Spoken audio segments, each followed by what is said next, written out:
Aujourd'hui, nous allons voir les attributs de Dieu.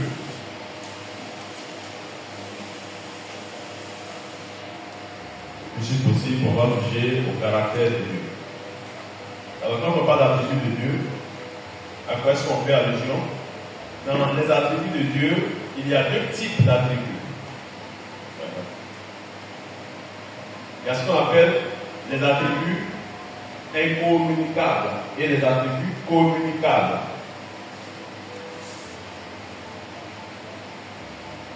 Quand on parle des attributs de Dieu, c'est ce qui révèle la nature de Dieu et puis son caractère.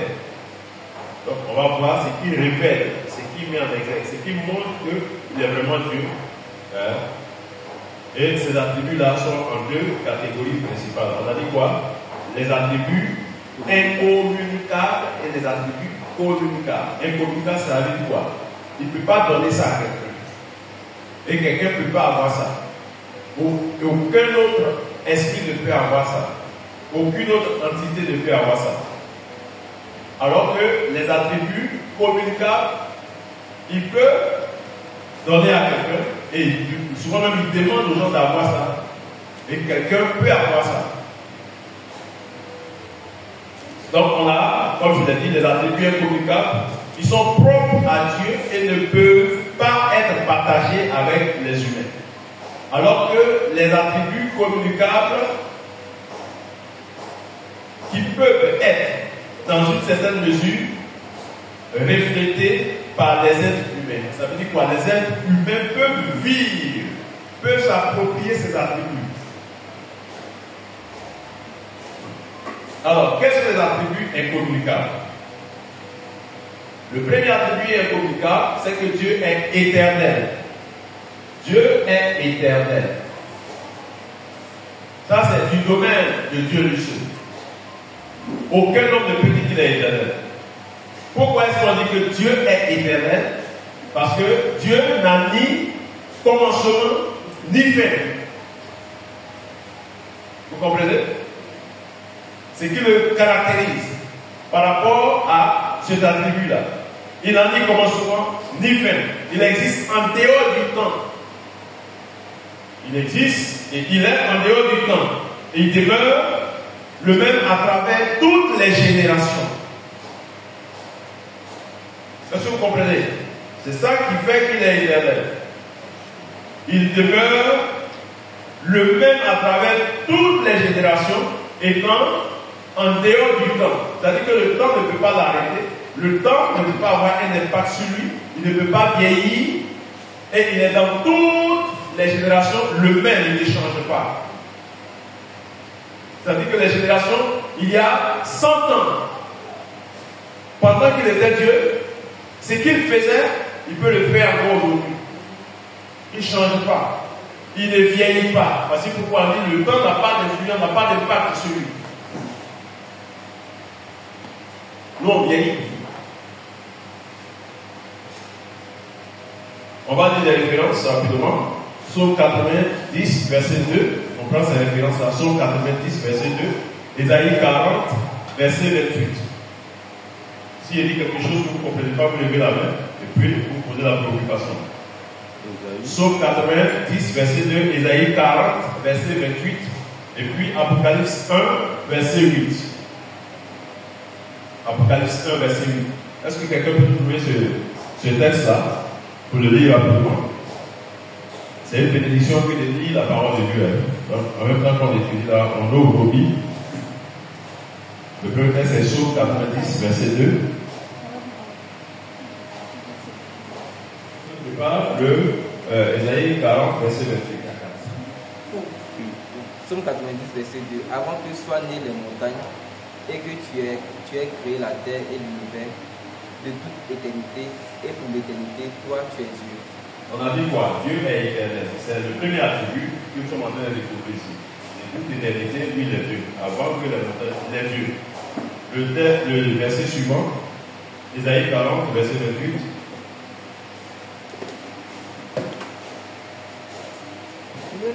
Ne le sais-tu pas? Ne l'as-tu pas appris? C'est le Dieu d'éternité. L'Éternel qui a créé les extrémités de la terre, il ne se fatigue pas. Il ne s'épuise pas. Son intelligence est impénétrable. Il ne se fatigue pas. Et puis, Il ne s'épuise pas. il ne s'épuise pas. Vous comprenez? Il ne se fatigue pas. Il ne s'épuise pas. Son intelligence est impénétrable. C'est-à-dire que son intelligence est comme une banque de données où aucun pirate ne peut rentrer pour prendre des informations et puis sortir pour dire que moi j'ai pris les informations, les données concernant Dieu. C'est pas possible. Si c'est lui-même qui donne, c'est-à-dire que si il veut donner une partie de son intelligence, bien de sa connaissance, de sa sagesse, il libère, et c'est ce qui se produit dans les manifestations des dons spirituels. Sinon, quelqu'un peut se lever comme ça pour dire que moi je m'avais rentré dans la tête de Dieu et puis viens prendre son intelligence. C'est pas possible. Vous comprenez? Parce que quand tu as peut-être le don de la parole de connaissance, la parole de sagesse, tu manifestes ça, il ne faut pas penser que tu es Dieu. Il y a des gens qui pensent qu'ils sont Dieu. Vous comprenez? Apocalypse 1, le verset 8. Je suis l'alpha et l'oméga. Allons-y, dit. Apocalypse 1, le verset 8. Je suis l'alpha et l'oméga, dit le Seigneur Dieu, celui qui est, qui y était, et qui vient, le Tout-Puissant. Amen. Il dit je suis l'alpha et l'oméga. Et puis après il dit je suis le tout-puissant. Celui qui était, qui est, et puis qui vient. C'est lui qui est l'éternel. Donc il est éternel. Donc nous avons vu que l'un des attributs de Dieu, c'est qu'il est éternel. Le deuxième attribut, c'est qu'il est omnipotent. Omnipotent. Vous avez déjà entendu ce mot-là? Il est omnipotent. Ça veut dire quoi? Il est tout puissant, c'est tout. C'est à cause de cette toute puissance qu'on l'appelle, les Juifs l'appellent El Shaddai. Il est omnipotent. Il possède une puissance infinie. Et rien n'est impossible pour lui. Rien n'est impossible pour Dieu. Quand on dit rien n'est impossible pour Dieu, ça veut dire quoi? Imaginons des choses qui sont impossibles pour nous. Qu'est-ce qui est impossible pour nous?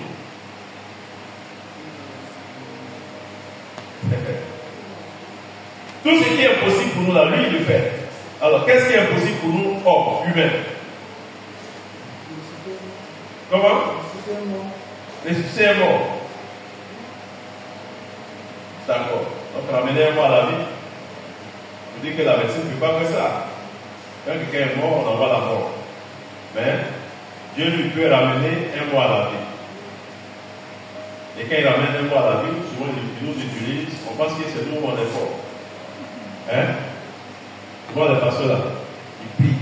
Et quand le mort est ressuscité, on va les voir marcher. Et puis, ils ont des griots maintenant. Mais t'as dit tout puissant!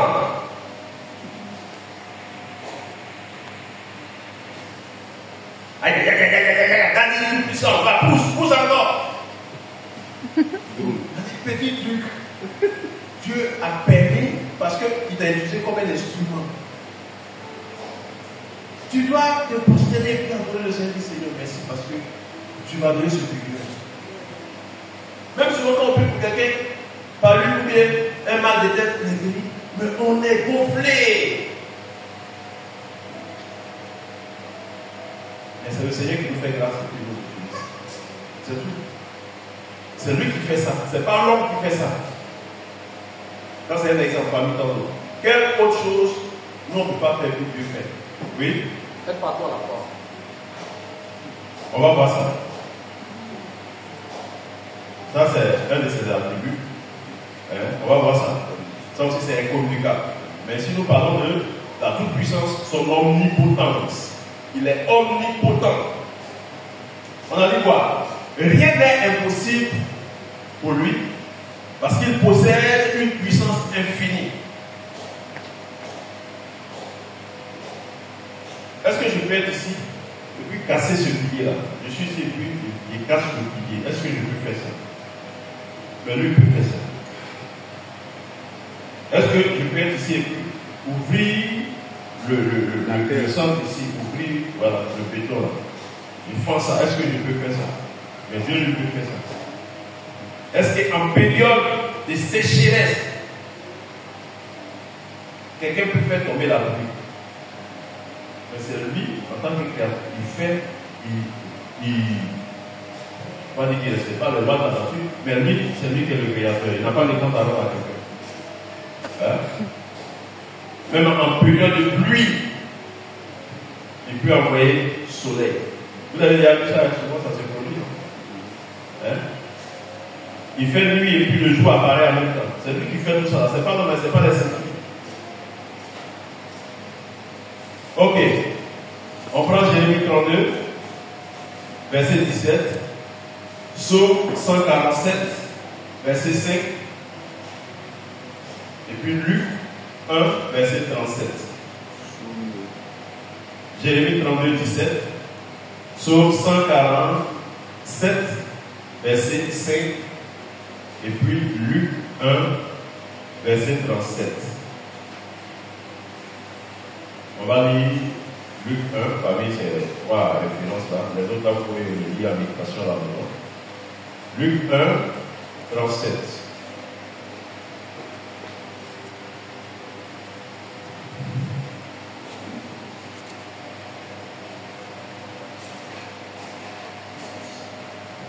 Car rien n'est impossible à Dieu. C'est le verset. Car rien n'est impossible à Dieu. Et ça, c'est la phrase consécutive dans ce contexte-là. On dit, l'ange lui répondit, le Saint-Esprit viendra sur toi et la puissance du Très-Haut te couvrira de son nom. C'est pourquoi le Saint-Enfant qui naîtra de toi sera appelé Fils de Dieu. Voici Élisabeth, ta parente, a conçu elle aussi un fils en sa vieillesse. Et celle qui était appelée stérile est dans son 6e mois. Élisabeth, lui aussi une situation comme ça. Donc le miracle se produit pour Élisabeth, la maman de Jean-Baptiste, et puis toi Marie aussi, pour toi va commencer maintenant. Alors que Marie n'a pas connu un garçon. Vous voyez, pour qu'il y ait bébé, une femme tombe enceinte, elle doit aller avec un homme. Mais Marie n'est pas. C'est ça le miracle. Ça, Dieu fait ça. Vous comprenez? Vous connaissez quelqu'un sur la terre qui n'a pas eu de rapport avec quelqu'un enfant? C'est vrai que quelquefois, dans le milieu des sorciers, il y a certaines choses bizarres qui se produisent. Mais de mémoire d'homme, est-ce que vous connaissez, vous avez entendu une histoire comme ça? Quelqu'un qui n'a pas eu, il dit qu'une soeur, qui a dit, elle est fille, et puis elle grandit, puis pour rien au monde, et puis elle prend grossesse. Ça trouble, parce que pourquoi Marie était troublée là? Comment ça va être possible? Moi qui n'ai point connu d'homme, je ne connais point d'homme. L'ange va dire, la puissance du Saint-Esprit va te couvrir. La puissance du Saint-Esprit te couvre. Hein? Le terme grec, de couverture de la puissance du Saint-Esprit, c'est ce qui est épikazor. Et les gens disent dehors là-bas, épikaïzo, c'est épikazor. La couverture du Saint-Esprit, de la puissance de Dieu. Dieu va te couvrir lui-même. Et parce qu'il va te couvrir, il aura une manifestation de sa puissance, de sorte que ton ventre devient un laboratoire, et puis Dieu va installer quelque chose. Et souvent dans notre vie, on a besoin de la puissance de Dieu qui se manifeste, on a besoin de l'épikazor. C'est-à-dire couvrir de son ombre, l'ombre de tout puissant. L'ombre, son ombre simplement, c'est même pas lui. Son ombre. Troisième attribut. On a dit quoi? Le deuxième, c'est quoi? Dieu est omnipotent. Le troisième, c'est ce qu'il avait évoqué tout à l'heure. Il est omniscient. Il sait tout. Non, ce qu'il avait dit, c'est pas ça. Oui, est-ce que c'est ça? Ok, c'est pas ça. Voilà, on va voir ça. L'impression, c'est l'omniscience. Il est omniscient. Ça veut dire quoi? Il sait tout. C'est-à-dire qu'actuellement on est assis là. Ce que chacun pense dans son cœur là. Tout ce que vous pensez de vous là, Dieu sait ça. Hein? Il sait ça. Ce que chacun a fait à la maison va devenir, Dieu sait ça. Si peut-être d'aller salir ta copine avant de venir, Dieu sait. Vous comprenez? Est-ce que vous êtes d'accord? C'est ça. Il sait tout. Souvent, les gens disent, mais pourquoi il y a ces vilaines pensées dans votre esprit là? Vous pensez que c'est quoi là? Est-ce que vous ne pouvez pas vous imaginer l'instant que si quelqu'un n'est pas Dieu, et puis il y a ces caractéristiques là, il ne peut pas vivre? Parce que lui, il est Dieu. Les bêtises, les gens vont dans l'esprit, même s'ils n'ont pas posé d'acte. Il sait ça, au doigt du sein. Toutes les bêtises des gens, on sent dans leur tête là. Lui, il sait ça. Sans compter ceux de Wasakara. Sans compter ceux de Abobo quelque part. Sans compter ceux de Cocody. C'est-à-dire que les bêtises là, tout ça là, Dieu, il sait ça. Mais quelqu'un qui n'est pas Dieu va des mouches. Non seulement pour ceux qui sont à l'épouvante, mais ils sont juste au plateau actuellement, ceux qui ne sont pas descendus du travail alors qu'ils doivent descendre, ils sont dans leur bureau avec les filles en train de coucher. Dieu voit ça. On sort d'Abidjan, on s'en va à l'intérieur, juste en dehors de la Côte d'Ivoire. Dieu sait ça. Vous pouvez gérer une affaire comme ça? C'est ça l'omniscience.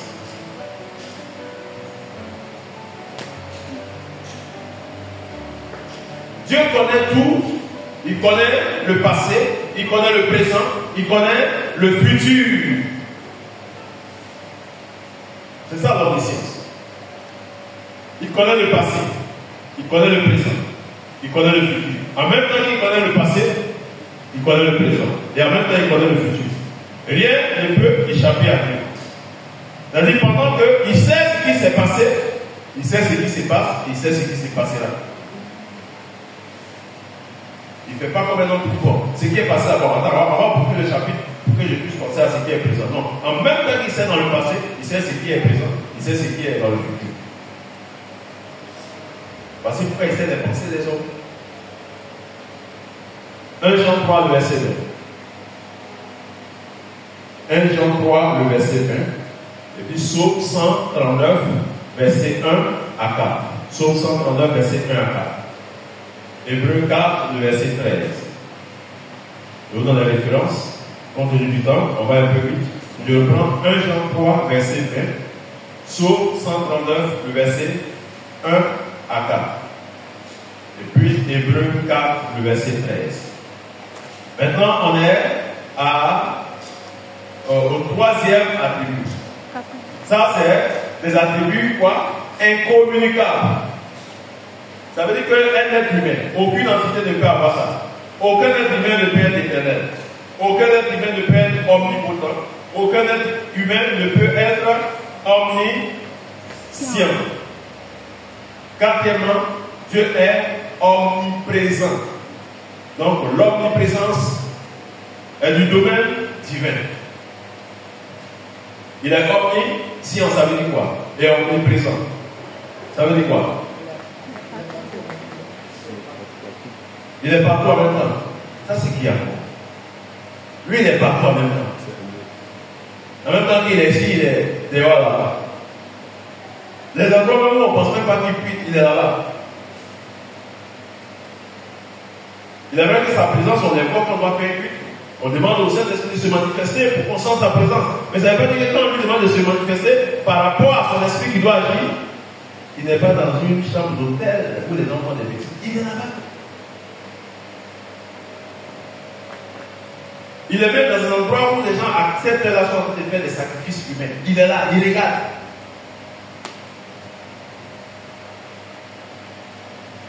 Il est présent partout.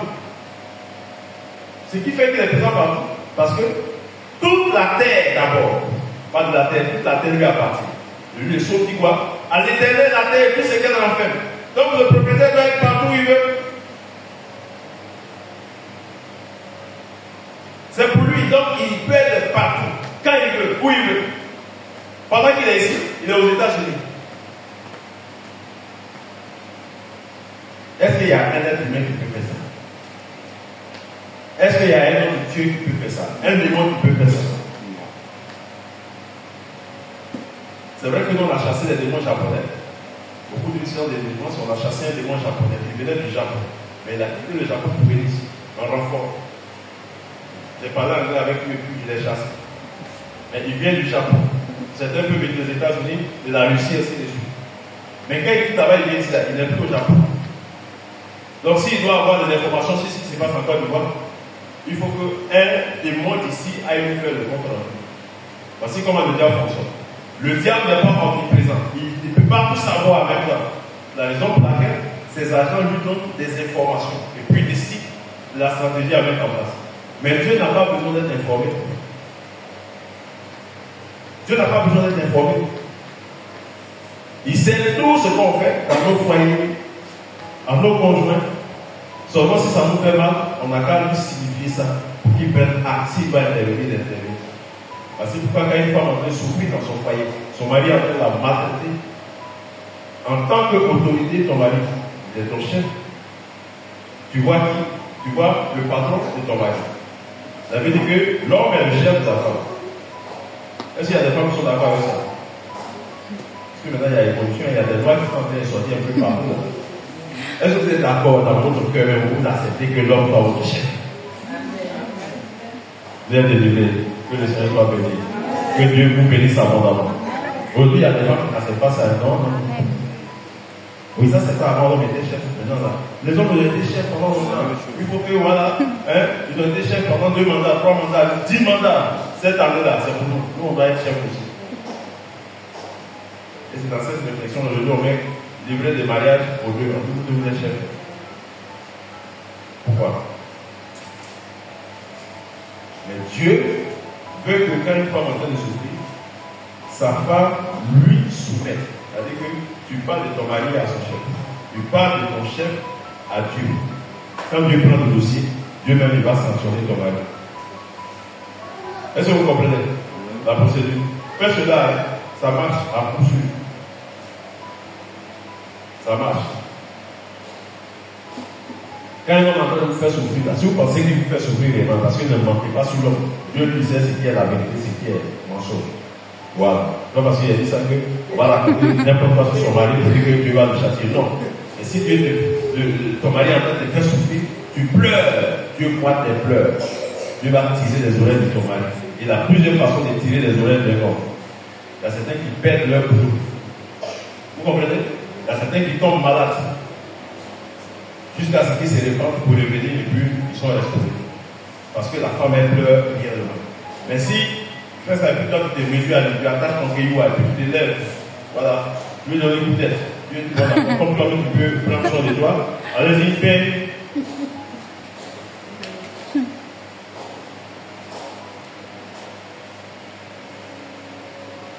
Ok, c'est bon? On a déjà des références? Non. Ok, on prend Psaume 139, verset 7. Psaume 139, verset 7 à 10. 7 à 10. Jérémie 23, 23 avec 4. Acte 17, 27 à 28. Donc je reprends. Psaume 139, verset 7 à 10. Jérémie 23, 23 à 24. Et puis Acte 17, 27 à 28. Maintenant, on vient de finir avec les attributs incommunicables. Vous avez compris pourquoi c'est incommunicable? Ça veut dire qu'aucun homme ne peut avoir ça. Voici les attributs communicables de Dieu. C'est-à-dire qu'un homme peut avoir ça. Donc, on va voir maintenant les attributs communicables. Le premier attribut communicable, c'est que Dieu est saint. Dieu est saint.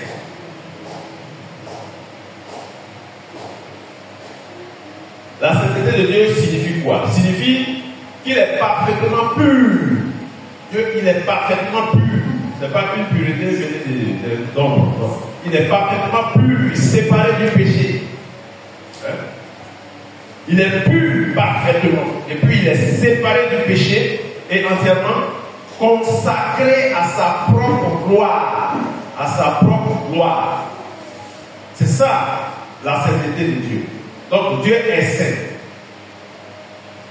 On peut prendre Lévitique 19, verset 2. Lévitique 19, verset 2. Ésaïe 6, verset 3. 1 Pierre 1, verset 16. Le deuxième attribut communicable de Dieu, c'est que Dieu est juste. Dieu, il est juste.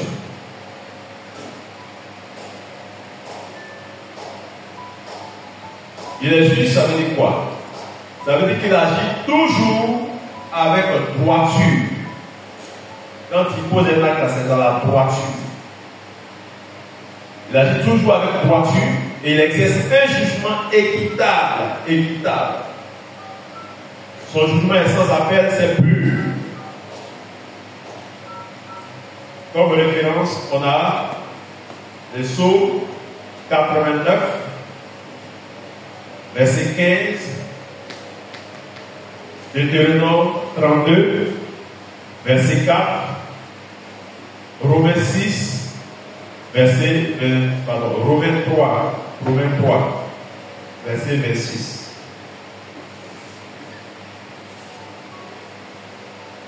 Le troisième attribut communicable, c'est que Dieu est amour. Dieu est amour.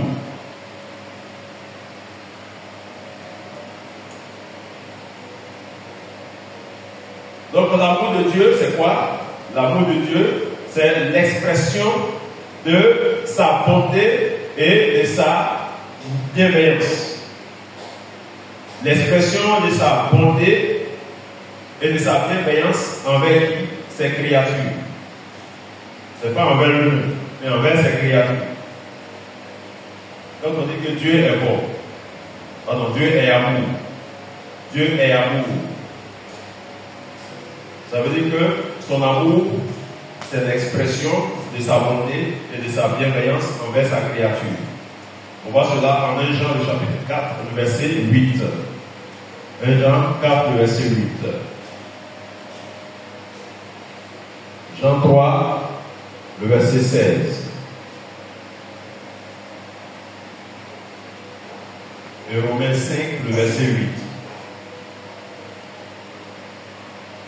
Qu'est-ce que Jean 3, le verset 16 nous dit? Jean 3, le verset 16.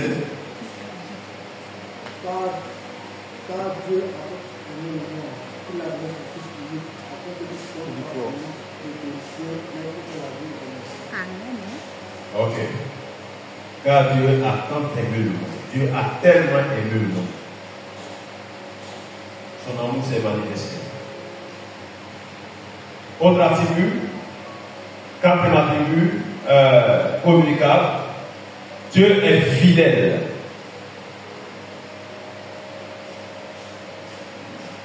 Dieu est fidèle. Dieu est fidèle signifie quoi? Que la fidélité de Dieu est qu'il accomplit toujours ses promesses. Donc, quand on dit Dieu est fidèle, ça veut dire quoi? La fidélité de Dieu se manifeste en ce sens où il accomplit toujours ses promesses et il reste constant dans sa nature. Il reste constant dans sa nature. Toujours ses promesses. C'est ça la fidélité. La fidélité se mesure toujours par rapport à une promesse. Vous comprenez? Parce que la fidélité manifestée engage notre foi.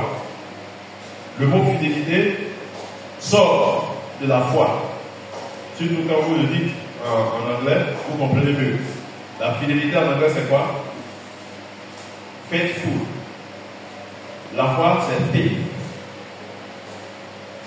Faithful, c'est-à-dire que quelqu'un qui est rempli de foi, qui se manifeste avec beaucoup de foi. C'est parce que je crois en telle parole que j'ai dit que je la respecte.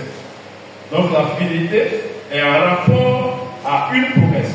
Quand Dieu dit je vais faire ça, il ne dit pas vous êtes d'accord, c'était pour voir si vous allez répondre. C'est nous on se comporte comme ça. Parce que pourquoi souvent on fait des promesses même à nos enfants, puis quand les enfants nous rappellent, ah c'est moi qui j'étais trop fatigué, c'est pas de ça. Vous voyez, quand on va se marier, devant tout le monde, on entend le micro, est-ce que tu veux prendre pour époux tant? Tu veux prendre pour épouse tel? Maintenant là, quand les femmes doivent répondre, on dirait qu'elles chantent d'abord. Avant, nos mamans ne chantaient pas. Mais maintenant, là, les premières surtout comme ça. Oui. Mais celui il a senti beaucoup de choses. Et puis maintenant, après, on vous demande de prendre des engagements. Je te prends, je te fais ceci, je te promets que tu seras ceci, tu seras comme ça, les enfants vont être éduqués. Et puis, quand on rentre dans le foyer, tout ce qu'on a dit là, on a enterré ça. L'infidélité, c'est ça. C'est pas uniquement quand je suis sorti du foyer, je suis allé coucher avec quelqu'un. Parce que la plupart des chrétiens et des gens, ils lient l'infidélité à l'adultère. Non. L'infidélité, c'est par rapport à ce que j'ai dit à celle à qui j'ai dit oui. Les promesses que je lui ai faites. Si elle ne respecte pas aussi ses promesses, elle aussi est infidèle, même si elle n'a pas sorti avec un garçon. C'est ça l'infidélité. Voici pourquoi plusieurs couples, plusieurs maris et femmes sont infidèles sans le savoir. Parce que les gens, pour que c'est coucher avec quelqu'un en dehors du mariage. Moi, depuis la l'époque, je n'avais pas couché avec quelqu'un. Moi, je suis là, je suis fidèle à mon mari. Mais tu t'es engagé pour dire que je vais t'être soumise. Mais tu ne respectes pas dans le foyer. Je vais t'assister, je vais te protéger. Mais c'est toi qui exposes ta femme. Pour peu de choses, non, moi, ces gens de femmes, je n'aime pas ça. Elle m'empêche trop tôt. Elle m'empêche trop. Alors, il ne faut même pas t'occuper d'elle. Tu exposes ta femme, tu n'es pas fidèle. Et ça, c'est aussi grave. Mais quand Dieu lui dit quelque chose, il promet, mais il fait ça. Et dans nos rapports avec Dieu, le souci c'est que quand Dieu s'engage, lui il est prêt à faire lui là. Le souci c'est à notre niveau. Les gens qui veulent faire des alliances avec Dieu, mais ils veulent blaguer Dieu. Ensuite tu me donnes ça, tu vas voir, ma vie va changer. Tellement que je vais t'aimer. On prie pour eux, et puis Dieu ouvre des portes, ils ont un boulot. Puis c'est dimanche maintenant, ils font footing. Puis son mois pousse maintenant, c'est dimanche, pendant que les gens sont au bout. Lui-même, il est le PDG, c'est-à-dire qu'il peut se donner congé, il peut être libre pour venir, mais il choisit dimanche le jour du là. Il est infidèle. Après qu'il va avoir des soucis, il va revenir encore, il dit attention, je fais des cauchemars maintenant. Je dis, franchement, à semblant, non, tu vas voir ça en couleur. Dieu est fidèle. Alors donc, une conclusion partielle de ce point concernant les attributs de Dieu. Les attributs de Dieu nous révèlent sa grandeur. Ça nous montre que Dieu est grand. Donc les attributs de Dieu nous révèlent sa grandeur et sa perfection. Ça veut dire quoi? Quand on étudie les attributs de Dieu, on voit qu'il est tellement grand. Et on voit qu'il est parfait. Donc on ne peut pas trouver une erreur en lui. Bien que certains de ses attributs soient incommunicables, nous pouvons rechercher à refléter ces attributs communicables dans nos vies par le pouvoir du Saint-Esprit. Bien que certains attributs divins, certains attributs de Dieu soient incommunicables, nous pouvons rechercher à refléter ces attributs communicables dans nos vies par le pouvoir du Saint-Esprit. Quels sont ces attributs qu'on peut refléter dans nos vies par le pouvoir du Saint-Esprit? On a le fait que Dieu est saint. On peut aussi être saint. La Bible dit que celui que vous adorez est saint. Soyez saint, car votre Dieu est saint. Donc on peut aussi être saint. Dieu est juste. On peut aussi être juste. Dieu est amour. On doit aussi être amour. Dieu est fidèle, soyons aussi fidèles. Donc ça, il partage ça avec ses créatures. Mais ce qu'il ne peut pas partager, c'est le fait qu'il est éternel. Comme nous, on a un commencement de nous. Et un jour, puis on est sorti, on a crié, on a pleuré. C'est là où on a commencé. Et puis il y a un jour où on finit. Mais lui, il n'a pas ça. Voici pourquoi il est éternel. Il est omnipotent, omniprésent, ainsi de suite. Ça, il ne partage pas avec le Père. Personne ne peut être omnipotent. Celui qui veut être omniscient, ça dit qu'il veut tout savoir. Si vous allez dans ces jeux-là, vous allez voir plusieurs. C'est là un monstre. Dès que son cerveau là, c'est un ressort qui est dedans. On ne peut pas être omniscient. Vous comprenez? Donc, ces vérités nous appellent à l'adoration. Ce qu'on vient de découvrir là, ça doit nous appeler à l'adoration. L'adoration, ça veut dire quoi? Il y a une différence entre l'adoration et la louange. On loue Dieu pourquoi? Pour ce qu'il a fait pour nous. Mais on l'adore pour ce qu'il est. Est-ce que vous avez compris? Donc on dit quoi? C'est la vérité qu'on vient de voir. En ce qui concerne ces attributs-là. Ça doit nous conduire à quoi? À l'adoration. À la confiance. Quelqu'un qui ne se trahit pas, il ne trahit pas sa parole. Donc moi j'ai crois en lui. Il a dit, il va faire. C'est lui qui a dit, il va faire. Il ne change pas. Il est le même. Et là, c'est lui qui m'a prouvé. C'est une souvent. Il a prouvé comme il donne l'argent, mais la dernière fois il a fait, il dit, bon, sa femme était enceinte, il a pris l'argent pour faire un film. Il m'a appelé. Mais Dieu, à cause de ses attributs, on doit lui faire confiance. Et ensuite, à la soumission à sa souveraineté parfaite. Ça veut dire quoi? Comme je sais que Dieu, il est grand, avec tous ses attributs, et je suis poussé à l'adorer. Je suis poussé à avoir confiance en lui. Je suis poussé à me soumettre à lui. Ça veut dire que je me blottis en lui. Je n'ai pas de soucis quand je suis en Dieu. Il s'occupe de moi, je n'ai pas de soucis, je n'ai pas d'inquiétude. C'est tout. Donc, en étudiant Dieu, en ce qui concerne ces attributs-là, voici comment on doit vivre notre vie de foi chrétienne. Je lui fais confiance. Il a dit, il va faire. C'est lui qui m'a promis ça. Donc, ça me conduit à l'adorer parce qu'il est omnipotent. Il est omnipotent, ça veut dire qu'il est tout puissant. Donc, quand je rentre dans sa présence, je commence à l'adorer. Seigneur, je t'adore parce que tu es omnipotent. Et quand tu es là, tu te dis, mais quel être tu es au-dessus de tous les êtres. Tu es tellement puissant. Ensuite, tu es omniscient. Je lui dis des choses par rapport à ce qu'il est. Il n'a même pas encore fait, mais le fait que je lui dise des choses par rapport, je lui suis reconnaissant par rapport à ce qu'il est, ça va faire qu'il va opérer des miracles. Et c'est à la suite de ces miracles-là, je vais me mettre à le louer maintenant. Donc, connaître Dieu nous amène à être dans une dynamique de véritables enfants de Dieu, de véritables adorateurs.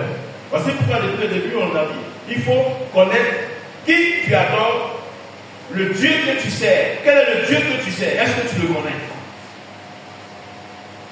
Il est ici avec toi. Il est ici. On dit, il n'y a pas un espace qui peut le contenir.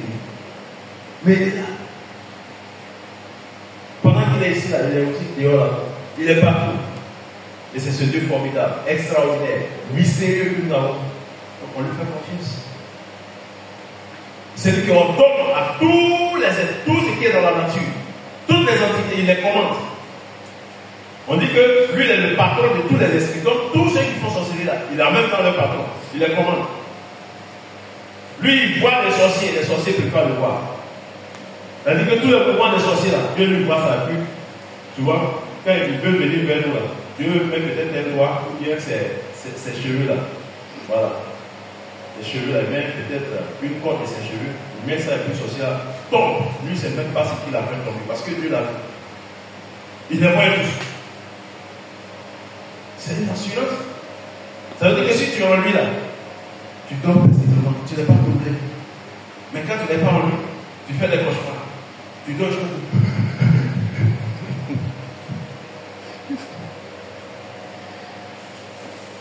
Et puis tu commences à pleurer maintenant. Ou comme ça, quand ils font des cauchemars, ils se réveillent. Ils ne sont jamais à l'église, mais ce jour-là, ils vont connaître la route de l'église. Nous avons l'assurance. Amen. Que le Seigneur nous bénisse. Amen. Le mardi prochain, on va parler de son caractère. C'est bon? Est-ce qu'on a des questions? s'il y a des préoccupations. Il y a de nouveaux mots, de gros mots qui sont sortis, mais il y a eu des choses qu'il y a eu à dire, on n'a pas compris. C'est le lieu, soyons relax. Il n'y a pas de crainte, voilà, soyons relax, on est entre nous. Vous posez vos préoccupations, ça vous permet de mieux comprendre ce qui est ici. Merci docteur pour cet exposé brillant. C'était une question, mais pas que je ne comprends pas, mais pour que je puisse expliquer davantage. On a vu les attributs de Dieu sont transmissibles, l'omnipotence, l'omniprésence, l'omniscience. Je veux savoir, je suis le sais, excusez-moi. Si une entité quelconque n'a pas ces attributs, comment cette entité-là peut-elle alors être source, par exemple, l'objet de prière? Je vais vous préciser, par exemple, comment on peut adresser des prières à une entité à travers le monde si cette entité n'est pas Dieu? J'en veux pour preuve, par exemple, le fait qu'on adresse des prières à une entité comme peut-être Marie, qui est censée être la mère de Dieu qui est morte, mais si elle est montée au ciel, actuellement, où elle n'a pas ces attributs-là, est-ce qu'on peut lui adresser des prières? Parce que pour qu'on adresse des prières sur l'ensemble des pays, en même temps, il faut être partout à la fois. Et il faut être en capacité de saisir toutes ces prières, de les analyser et de les traiter. C'est une ignorance, hein? C'est une ignorance. Et puis c'est aussi les raccourcis. C'est ça qui fait que les gens peuvent parler à des entités, les considérant comme Dieu, mais en réalité, ce n'est pas Dieu. Il y a certains même qui savent que ces entités ne sont pas Dieu, mais pour ces personnes-là, c'est un raccourci. Dans tous les cas, voilà, lui, il va agir pour moi, il va faire ceci pour moi. Parce que dans l'homme, il y a, comment on appelle le désir d'idolâtrie qui est là. Les hommes aiment être idolâtres. Concernant le cas de Marie, effectivement, toi-même, tu viens de le dire. Elle ne pouvait pas avoir un attribut, concernant l'attribut incommunicable de Dieu. Elle n'est pas éternelle.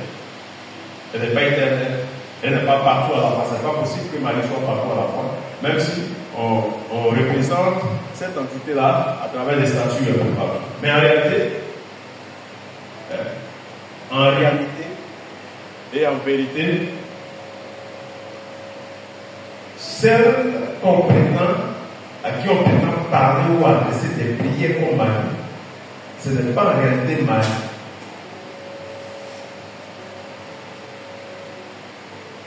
Ce n'est pas en réalité Marie. Parce que Marie ne veut pas cesser tout ça. Vous savez, Marie a fait une prophétie là. Elle a fait une prophétie. Quand elle vivait, elle a dit désormais, le micro est possible. Elle a dit désormais, toutes les nations me diront bienheureuses. Vous avez vu cette prophétie dans le Magnificat des Maries.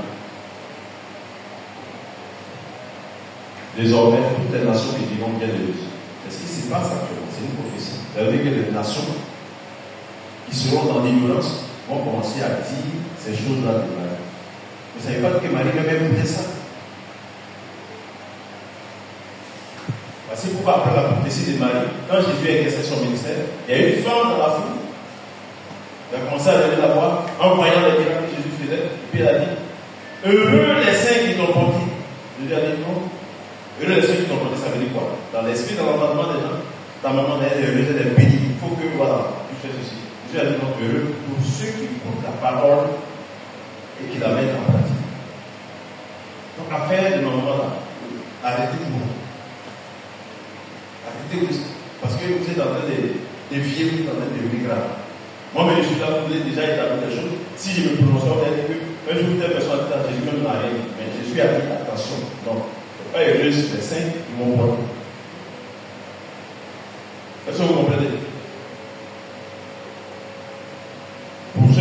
fait un peu de démonologie, ils vont comprendre que l'esprit qu'on appelle Marie, c'est une des manifestations d'une divinité qu'on appelle Astarté ou Astaroth ou Mérodach. C'est une divinité païenne. Et c'est cette divinité qu'on appelle la reine du ciel. Au temps du peuple d'Israël, quand Israël avait été en déportation à Babylone, il s'est trouvé que le peuple d'Israël avait commencé à fédérer, à adorer, à offrir des libations cette reine du ciel-là. Et puis le prophète Jérémie a dit non, pas question. Mais regardez ce que vous faites là. Pourquoi vous êtes en train de faire ceci? Une pratique, une coutume, une habitude des païens. Le peuple d'Israël a répondu à Jérémie en disant, oh, toi, pourquoi nous provoquer? Même si ce que tu es en train de nous dire là, c'est Dieu qui t'a dit, nous on s'en fout de ce que Dieu a dit. Un peuple de Dieu. Mais ce que nous on a résolu de faire, nous on va faire ça. On offre des libations.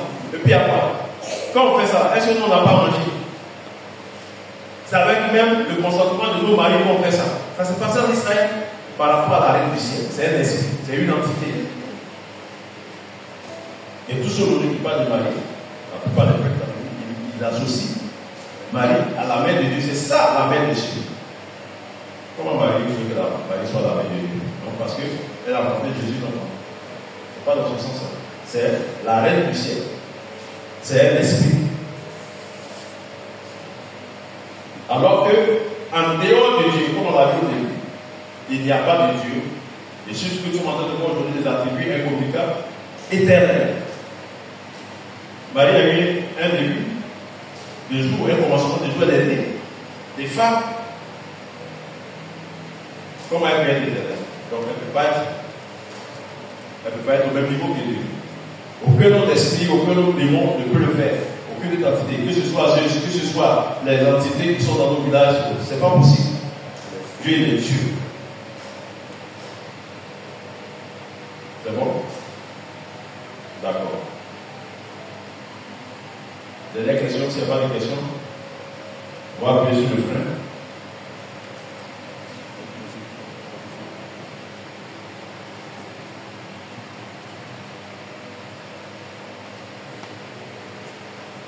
Il y a des informations qu'on donne là, ça fait mal. Quand par exemple je dis, en réalité, Marie, que les gens ne savent pas la même Marie, c'est ce qui a accepté parmi vous, ça vous choque parce que, voilà, soit vous avez quitté dans ce milieu, il n'y a pas de monde de ici, bien vous avez des amis. C'est ça. On ne peut pas faire autrement. Parce que ce n'est pas le temps d'étudier les autres divinités. À une autre occasion, on peut aussi faire étude sur les autres divinités. On peut étudier les divinités qui agissent en Europe, les divinités qui agissent en Afrique, les divinités qui agissent en Asie. À partir de ce qu'on appelle la mythologie, la mythologie des nations, on peut étudier ça. Il y a les divinités qui agissaient en Afrique.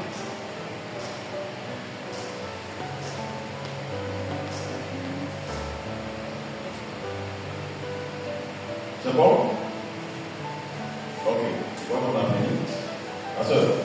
Voilà, donc les livres, je les laisse ici, c'est demain le dimanche. Ils vont présenter les livres ici. C'est pour que vous puissiez acheter, commander beaucoup de livres. Parce que après ce mardi qui vient, c'est ça, donc après ce mardi, le dimanche il va sur ce mardi-là. Il sera avec vous. On fait le culte ensemble. Avec la passion des formes, le passion de la vie, il sera avec vous. Et puis tous ceux qui vont commander les livres, après ce jour-là, ils vont faire la dédicace pour eux. Voilà, que le Seigneur vous bénisse abondamment. Et soyez de véritables étudiants de la parole de Dieu.